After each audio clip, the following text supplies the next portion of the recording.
ನಮಸ್ಕಾರ friends, fantastic ಊಟ ಚಾನಲ್ಗೆ ಸ್ವಾಗತ. ಇವತ್ತು ನಮ್ಮ ಮನೆಯಲ್ಲಿ ಒಂದೆಲ್ಗ ಸೊಪ್ಪಿಂದ ಪಕೋಡ ಮಾಡಿದ್ರು. ಈ ಒಂದೆಲ್ಗ ಸೊಪ್ಪನ್ನ ಬ್ರಾಹ್ಮಿ ಸೊಪ್ಪು ಅಂತಲೂ ಕರಿತೀವಿ. ಸೊ ಇಲ್ಲಿ ನೋಡ್ಬೋದು, ಒಂದು 2 ಕಟ್ಟಷ್ಟು ಒಂದೆಲ್ಗ ಸೊಪ್ಪನ್ನು ತೊಗೊಂಡಿದ್ದೀವಿ. ಇದನ್ನು ನಾವು ನೀಟಾಗಿ ಬಿಡಿಸ್ಕೊಂಡು ತೊಳೆದ್ಬಿಟ್ಟು ಚಿಕ್ಕದಾಗಿ ಒಂದು ಕಟ್ ಮಾಡ್ಕೊಬೇಕು. ಸೊ ಒಂದೆಲ್ಗ ಸೊಪ್ಪು ನಾವು ತಿಂದರೆ ಮೆಮೊರಿ ಪವರ್ ಇನ್ಕ್ರೀಸ್ ಆಗುತ್ತೆ ಅಂತ ಹೇಳ್ತಾರೆ. ಸೊ ಇಲ್ಲಿ ನೋಡ್ಬೋದು, ಒಂದು ಬಾಣಲೆಯಲ್ಲಿ ಚಿಕ್ಕದಾಗಿ ಕಟ್ ಮಾಡಿ ಒಂದೆಲ್ಗ ಸೊಪ್ಪನ್ನು ತೊಗೊಂಡಿದ್ದೀವಿ. ಇದು ತುಂಬ ಚಿಕ್ಕದಾಗೂ ಕಟ್ ಮಾಡ್ಕೊಬೇಡಿ, ಯಾಕಂದರೆ ಎಣ್ಣೆಲಿ ಹಾಕಿದ್ರೆ ಅದು ಸೈಜು ಇನ್ನೂ ಸಣ್ಣ ಆಗುತ್ತೆ. ಸೊ ಪಕೋಡಾಗೆ ಈರುಳ್ಳಿ ಬೇಕೇ ಬೇಕಲ್ವಾ. ಸೊ ಇಲ್ಲಿ 5 ಈರುಳ್ಳಿನ ದೊಡ್ಡದಾಗಿರೋ ತೊಗೊಂಡಿದ್ದೀವಿ.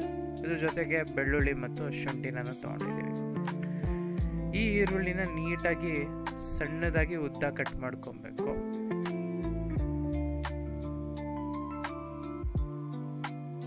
ಸೊ ಇಲ್ಲಿ ನೋಡ್ಬೋದು. ನೆಕ್ಸ್ಟ್ ನಾವು ಶುಂಠಿನೂ ನೀಟಾಗಿ ಚಿಕ್ಕದಾಗಿ ಕಟ್ ಮಾಡ್ಕೊಬೇಕು ಮತ್ತು ಬೆಳ್ಳುಳ್ಳಿನ ಕೂಡ ಹಾಗೇನೆ ಮಾಡ್ಕೊಬೇಕು. ಲಾಸ್ಟಲ್ಲಿ ಸ್ವಲ್ಪ ಕೊತ್ತಂಬರಿ ಸೊಪ್ಪನ್ನು ನಾವು ತಗೊತೀವಿ. ಇದನ್ನು ಚಿಕ್ಕದಾಗಿ ಕಟ್ ಮಾಡ್ಕೊಳ್ಳೋಣ.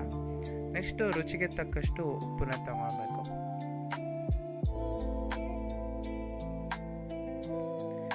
ಸ್ವಲ್ಪ ಅರಿಶಿನ,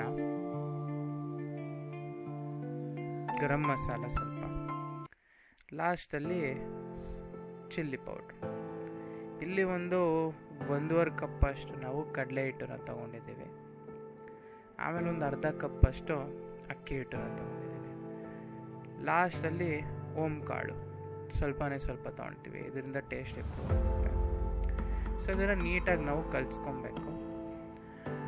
ಸೊ ಕಲಿಸ್ತಾ ಚೂರೇ ನೀರು ಹಾಕ್ಕೊಂಡು ಪಕೋಡ ಬ್ಯಾಟರ್ ಬೇಕಲ್ಲ, ಹಾಗೆ ಬರೋ ಥರ ನಾವು ನೀಟಾಗಿ ಮಿಕ್ಸ್ ಮಾಡ್ಕೊಳ್ಳೋಣ. ನಿಮ್ಗೇನಾದರೂ ಸ್ವಲ್ಪ ಡ್ರೈ ಅನಿಸಿದ್ರೆ ನೀವು ಕಡಲೆ ಹಿಟ್ಟು ಎಕ್ಸ್ಟ್ರಾ ಹಾಕ್ಕೊಬೋದು.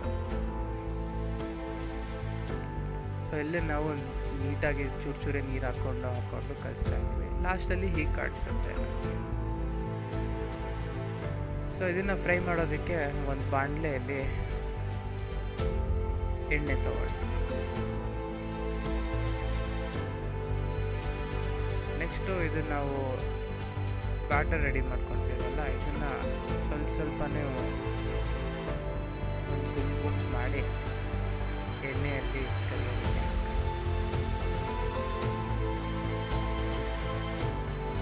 ಸೊ ಇದು ಬ್ರೌನ್ ಕಲರ್ ಬರೋ ತನಕ ನಾವು ಕುಕ್ ಮಾಡೋಣ.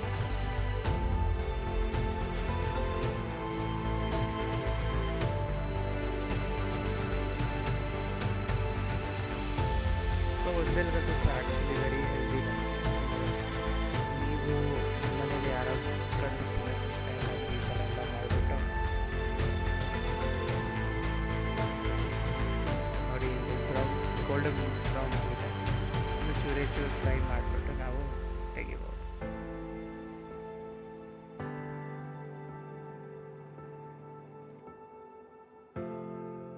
ಸೊ ಇದು ಫ್ರೈ ಆಗಿದೆ. ಈಗ ಇದನ್ನು ನಾವು ಒಂದು ತಟ್ಟೆಯಲ್ಲಿ ತೊಗೊಂಡ್ಬಿಟ್ಟು ಸ್ವಲ್ಪ ತಣ್ಣಗಾಗ್ಬಿಡೋಣ. ಆವಾಗ ಸ್ವಲ್ಪ ಕ್ರಿಸ್ಪಿನೆಸ್ ಇಂಪ್ರೂವ್ ಆಗುತ್ತೆ. ನಿಮ್ಗೆ ಎಣ್ಣೆ ಜಾಸ್ತಿ ಅನಿಸ್ತಿದ್ರೆ ಒಂದು ಟಿಶ್ಯೂ ಅಥವಾ ಪೇಪರ್ ಟವಲ್ನ ತೊಗೊಂಡು ಅದರಲ್ಲಿ ಎಕ್ಸ್ಟ್ರಾ ಎಣ್ಣೆ ಇರೋದನ್ನು ತೆಗಿಬೋದು. ಸೊ ಇದನ್ನು ಬೇಕಂದರೆ ನೀವು ಸ್ವಲ್ಪ ಟೊಮೆಟೊ ಕೆಚಪ್ ಜೊತೆಗೆ ತಿನ್ಬೋದು, ಬಟ್ ಹಾಗೇನೂ ಚೆನ್ನಾಗೇ ಇರುತ್ತೆ. ಸೊ ಈ ವಿಡಿಯೋ ನಿಮ್ಗೆ ಇಷ್ಟ ಆಗಿದ್ದಲ್ಲಿ ಲೈಕ್, ಸಬ್ಸ್ಕ್ರೈಬ್ ಮತ್ತು ಶೇರ್ ಮಾಡಿ.